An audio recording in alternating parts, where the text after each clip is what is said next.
জীবনে কিছু মানুষ আসে যারা আমাদের ভাগ্য বদলাতে নয়, আমাদের মানুষ হতে শেখাতে আসে। কিন্তু আমরা তাদের মূল্য বুঝতে বুঝতেই তারা অনেক দূরে চলে যায়।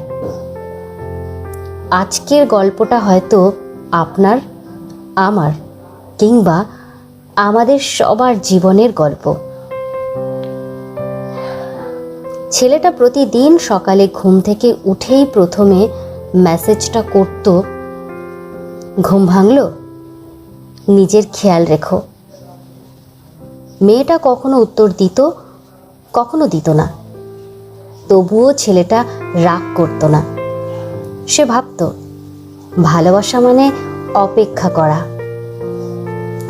বৃষ্টির দিনে ছাতাটা নিজের মাথায় না রেখে মেয়েটার মাথায় ধরত, নিজে ভিজে যেত, কিন্তু চাইতো না ওর এক ফোঁটা কষ্ট হোক। কিন্তু মানুষ যখন কাউকে খুব সহজে পেয়ে যায়, তখন সেই মানুষটার মূল্য ধীরে ধীরে কমে যায়। একদিন মেয়েটা বলল, তুমি খুব ভালো, কিন্তু আমি আর এই সম্পর্ক রাখতে চাই না। ছেলেটা শুধু হাসল, কারণ সে জানতো ভালোবাসা কখনো জোর করে ধরে রাখা যায় না। তারপর থেকে আর কোনো ফোন আসেনি, কোনো শুভ সকাল নেই, কোনো রাত জেগে অপেক্ষা নেই। সময় কেটে গেল। একদিন হঠাৎ মেয়েটার খুব মন খারাপ হলো। সে ফোনটা হাতে নিয়ে পুরনো চ্যাট খুলল। দেখল শেষ মেসেজটা এখনো পড়ে আছে, ভালো থেকো, আমি সব সময় তোমার সুখটাই চাই। সেদিন প্রথমবার তার চোখে জল এলো। সে বুঝল যে মানুষটা প্রতিদিন তার খোঁজ নিত, সে আর কোনোদিনও ফিরে আসবে না। জীবনে নতুন মানুষ অনেক আসে, কিন্তু সবাই পুরনো সেই মানুষটার মতো নিঃস্বার্থ হয় না।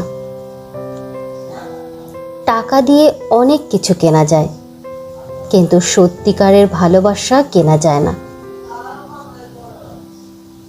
যে মানুষটা আপনার খারাপ সময়েও পাশে ছিল, তাকে কখনো অবহেলা করবেন না। কারণ হারিয়ে যাওয়ার পর মানুষকে খুঁজে পাওয়া যায়, কিন্তু আগের মতো সম্পর্কে আর ফিরিয়ে আনা যায় না। জীবন খুব ছোট্ট। অহংকার, অভিমান আর ইগোর কারণে অনেক সম্পর্ক শেষ হয়ে যায়। তাই সময় থাকতে যাদের ভালোবাসেন তাদের বলুন, তুমি আছো বলেই আমার পৃথিবীটা সুন্দর। মনে রাখবেন, ভালোবাসা সবসময় বড় বড় উপহারে প্রকাশ পায় না। কখনো একটি খোঁজ নেওয়া, একটি ভালো থেকো অথবা নিঃশব্দে পাশে দাঁড়িয়ে থাকাই সবচেয়ে বড় ভালোবাসা। যদি আপনার জীবনে এমন কোনো মানুষ থাকে যে আজও নিঃস্বার্থভাবে আপনার খোঁজ রাখে, তাহলে তাকে কখনো অবহেলা করবেন না। কারণ সব হারানোর পর মানুষ শুধু একটা কথাই বলে, ইস, যদি আর একবার সুযোগ পেতাম। ভালো থাকুন আর ভালোবাসার মানুষগুলোর মূল্য সময় থাকতে বুঝুন। প্রতিটি গল্পের শেষে যদি আপনার চোখে এক ফোঁটাও জল আসে কিংবা হৃদয়ে একটুখানি অনুভূতি জেগে ওঠে, তাহলে বুঝব আমার গল্প বলা সার্থক। ভিডিওটি ভালো লাগলে লাইক করুন, শেয়ার করুন, আর এমন আরও হৃদয় ছোঁয়া গল্প শুনতে আর মোটিভেশনাল ভিডিও পেতে চ্যানেলটি সাবস্ক্রাইব করে আমাদের পরিবারের অংশ হয়ে যান। আমি যুথিকা, সঙ্গে ছিলাম আপনাদের। মনে রাখবেন, গল্প শেষ হতে পারে, কিন্তু অনুভূতি কখনো শেষ হয় না। এটাই উড়ান বাই যুথিকা।